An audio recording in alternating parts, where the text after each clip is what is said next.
batik itu dipakainya kain loh itu. Batik itu dipakainya untuk sarung. Tidak baik, tidak ada orang pakai batik buat baju buat itu.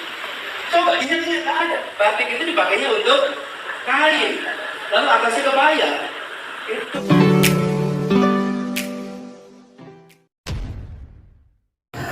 Assalamualaikum warahmatullahi wabarakatuh. Kembali berjumpa dengan saya di channel Gagasan Progresif 79. Sahabat sebangsa dan setanah air di mana saja Anda berada.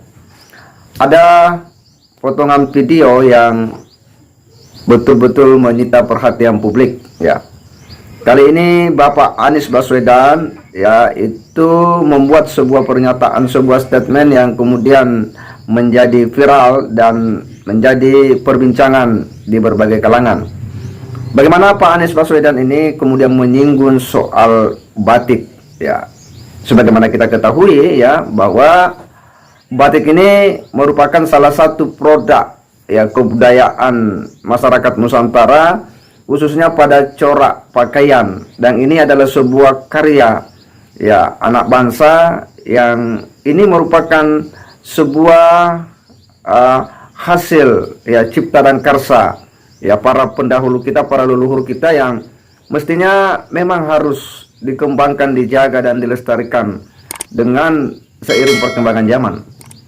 Tetapi apa yang mengelitik daripada pernyataan Pak Anies Baswedan, karena justru Pak Anies membuat sebuah statement bahwa terjadi pelanggaran ya terhadap batik. Ya ini kan menjadi pertanyaan bagi kita semua, kok bisa Pak Anies yang terkenal sebagai seorang intelektual ya, sebagai seorang ilmuwan, kemudian membuat statement seperti itu. Nah, untuk lebih jelasnya kita akan coba simak dulu seperti apa ya statement Pak Anies Baswedan ini yang telah menjadi viral dan menjadi perbincangan di berbagai kalangan terkait soal batik ini. Batik itu dipakainya kain loh itu. Batik itu dipakainya untuk sarung. Tidak baik, tidak ada orang pakai batik buat baju buat itu. Coba ingat-ingat, tidak ada. Batik itu dipakainya untuk kain. Lalu atasnya kebaya. Kemudian terjadilah pelanggaran atas pakem itu. Kain itu yang dipakainya di bawah dipakai untuk baju. Dan ketika pertama kali digunakan, orang menengok ini nggak sopan, ini pelanggaran yang terjadi pakem. Diikuti banyak orang. Sekarang menjadi baju batik identitas Indonesia. Pelanggaran itu sekarang menjadi kebiasaan baru. Bapak Ibu, di bidang pendidikan mulailah pelanggaran-pelanggaran baru. Iya, kalau kita simak ya sekilas bahwa apa yang disampaikan oleh Pak Anies ini ya betul-betul menyita perhatian kita ya. Kita tentu berpikir ya kok bisa Pak Anies Baswedan membuat statement seperti itu. Apa Pak Anies ya kurang mencermati bagaimana ya produk kebudayaan kita yang dari sananya sudah menjadi kebiasaan ya masyarakat Nusantara, dan itu adalah sebuah identitas kebudayaan kita.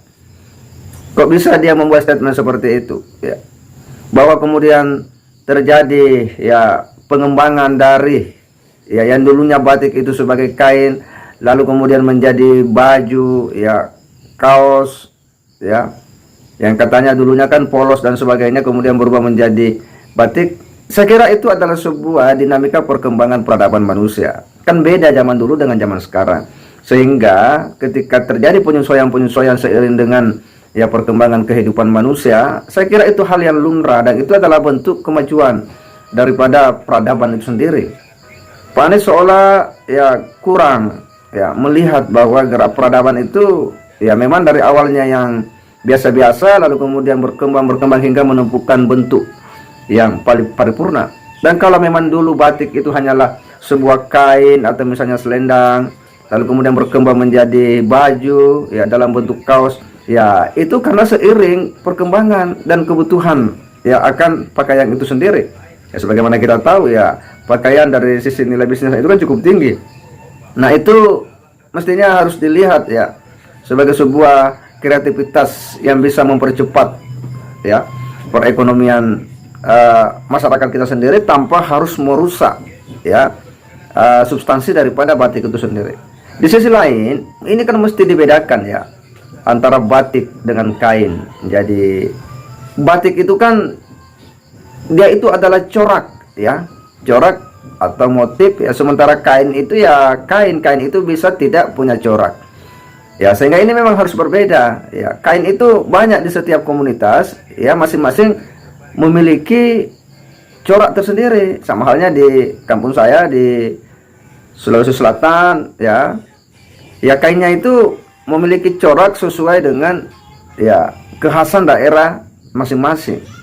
Dan batik pun demikian adanya. Jadi batik itu adalah corak. Ketika misalnya kainnya itu bercorak ya batik, maka itu bisa dikatakan kain batik. Dan ketika baju itu ada corak batiknya, maka itu adalah baju batik.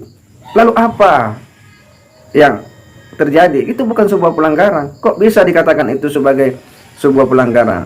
Nah, ini kan sebuah pemaknaan yang menurut kita ya terus terang ya membuat kita ini geleng-geleng kepala jika kemudian sosok Anies ini membuat statement seperti itu.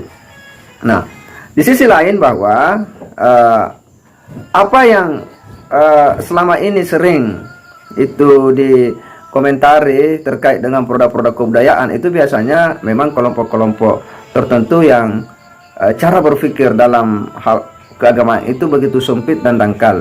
Khususnya misalnya ya kelompok-kelompok Islam yang memahami bagaimana pakaian itu dalam terminologi Arab ya, yang dianggapnya bahwa ya pakaian kain jubah inilah representasi sebagai seorang muslim, sehingga di luar daripada itu dianggap ya itu ya sesuatu yang kurang pas atau kurang tepat. Nah, memang kalau kita telusur ya, Pak Anies ini kan juga bukan murni keturunan pribumi asli, tetapi dia ada garis keturunan dari Arab. Apakah karena beliau banyak ya berinteraksi dengan kelompok-kelompok seperti ini sehingga cara pandangnya juga menjadi sedemikian ya dangkal ya dalam melihat situasi produk-produk kebudayaan di Indonesia? Tentunya yang menjadi pertanyaan. Tetapi sekali lagi bahwa ini jika dianggap itu sebagai sebuah pelanggaran ya, wah ini kan sudah sangat apa namanya betul-betul membuat kita ini kemudian menjadi bertanya-tanya ya, karena yang namanya pelanggaran itu artinya ada suatu norma, ada suatu kebiasaan yang dilanggar, dan yang namanya pelanggaran itu konotasinya itu jelek di mata masyarakat. Yang namanya melanggar ya ada aturan, ada kebiasaan, ada norma yang dilanggar yang berkonsekuensi pada sanksi ya, sanksi sosial ya dan semacamnya. Nah, ini kan menjadi pertanyaan bagi kita, kok bisa Pak Anies ini memberikan statement bahwa ya baju batik itu kemudian ada pelanggaran dari pakem yang ada sebelumnya. Semoga kita semua bisa mencermati dan bisa menilai bahwa sebenarnya siapa sih orang yang betul-betul peduli dengan produk-produk kebudayaan kita, dan siapa yang sebenarnya ya hanya melihat sesuatu itu di permukaan saja dan hanya ingin mengambil keuntungan ketika misalnya ada momen, tetapi ketika ya tidak merasa diuntungkan oleh isu-isu tertentu, maka dia pun akan memberikan statement-statement yang tidak bersahabat ya, seperti apa yang dinyatakan oleh Pak Anies ini. Saya kira demikian. Wassalamualaikum warahmatullahi wabarakatuh.